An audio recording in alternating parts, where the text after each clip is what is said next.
Hey there guys, my name is Marcus, and in this video I'm going to show you how you can reset your JBL Pulse 4 and how you can actually do it. So what do you want to do, and this is going to be pretty simple.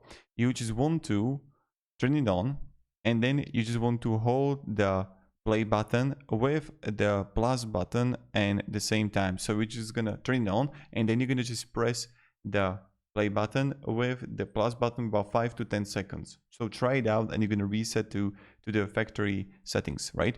So you're gonna have to turn it on right here, and then you're just gonna press right here the play button with the plus button, and this is how you're gonna fix the issue.